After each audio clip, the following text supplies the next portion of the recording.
Hi, everybody. My name is Abby Treffer, and here is my presentation for the Week 8 discussion Grand Rounds audiovisual presentation. So, for my introduction, I'm just talking about 2 years ago, a new ELA curriculum was adopted in our district that is extremely challenging.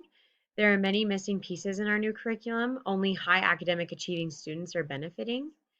And in our curriculum, it has a lot of great strengths. Vocabulary is one of them. Um, Reading comprehension in terms of students being able to recall story elements and things like that. It's hitting all of those points, but it's just not helping our students that are really at grade level or below. It's just not hitting those foundational skills. Word recognition, decoding, building words, writing, reading grade level words, things like that. Our interventions are lacking effectiveness across the board, and our parents are very concerned and they don't know how to help their students. They don't know where to start, they don't know what is expected of a first grader and what we're working on at school. All this unknown is causing a lot of anxiety. Another thing I mentioned in my introduction is a new law that is passed in Nebraska. It passed last year. It's called LB 1081. And what this does is if students are not scoring a certain score on the reading maps state assessments, they are put on an IRP, which is an individual reading plan that basically talks about their scores, some of their strengths, some of their weaknesses, what we're doing to intervene, and if we're seeing any progress.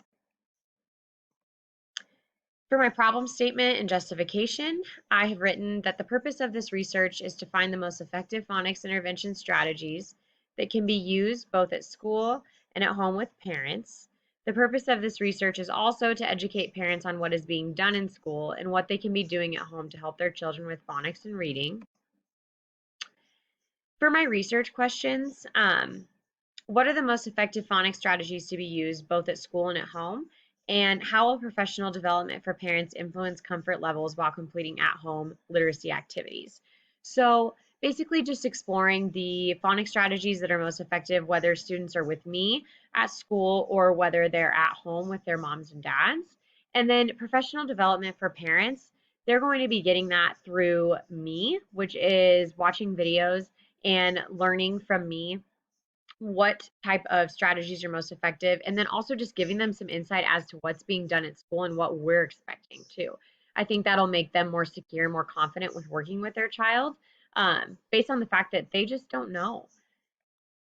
For major theories and research from literature review, I pointed out 4 different things that really stuck out to me the most. So this first one, phonics concepts should be presented in a systematic, hierarchical form order from easier concepts to more difficult ones as the child's skill develops. Adequate time should be allowed for the child to master one set of skills and understandings before moving on to the next group. Understanding what students have mastered and what they need to work on is vital to the instructional planning process. Phonics programs should systematically introduce all concepts and reinforce them at strategic points for optimum retention. The following activities might help teach basic phonics concepts: flashcards, which word doesn't belong, letter bingo, stretch and snap, same or different, reading log, word maker, missing letter, blending letters, hangman, and word hopscotch. So the reason that this research stood out to me in my literature review was the fact that there are these easy intervention strategies that not only are we not hitting them at school sometimes, but they're so user friendly. And I think parents would see a lot of success with them and have a lot of fun with them with their kids. And I also think it's a good reminder, not only for us at school, but for parents to understand that without those foundational skills being met and mastered, we really can't improve from there. We're not going to gain anything if we don't have those foundational skills at the beginning. The next piece of research that I included in my literature review talks about the purpose of literacy instruction in schools is to help children master the many challenges of written language. These include acquiring knowledge of the alphabetic system, learning to decode new words, building a vocabulary of words that can be read from memory by sight, and becoming facile at constructing, integrating, and remembering meanings represented in text. In order for children to be able to link their knowledge of spoken language to their knowledge of written language, they must master the alphabetic code, that is, the system of grapheme phoneme correspondences that links the spellings of words to their pronunciations. Phonics instruction teaches beginning readers the alphabetic code and how to use this knowledge to read words. In systematic phonics programs, a planned set of phonics elements is taught sequentially. So I thought that this also did a really great job of, it's just a great talking point for a teacher and other teachers to remember those steps of those skills that need to be mastered, and then also just as an explanation to parents. The next piece of research that I included, it says most children learn phonics tactily without realizing it. They learn from hearing stories, poems, conversations, and by observing adults read, talk, and write. They incorporate what they know into their memories and solve code-breaking problems when reading, and that's phonics. I thought this was really cool because it just shows parents that it seems like it's so complicated and it seems so over our heads. And I think parents feel insecure that they're missing the boat, but really all of these skills can be taught in such a simple way, and kids are being exposed to these types of skills at such a young age, and I think it'll make parents realize they're doing more than they think they are. In a classic study conducted by Anderson and colleagues, fifth grade students kept reading logs documenting their out of school reading. Their findings illustrated the enormous differences in volume of reading between higher and lower achieving students. Students in the 90th achievement percentile read an average of 40.4 minutes a day and 2,357,000 words per year. Students in the 50th percentile read an average of 12.9 minutes a day and 601,000 words per year.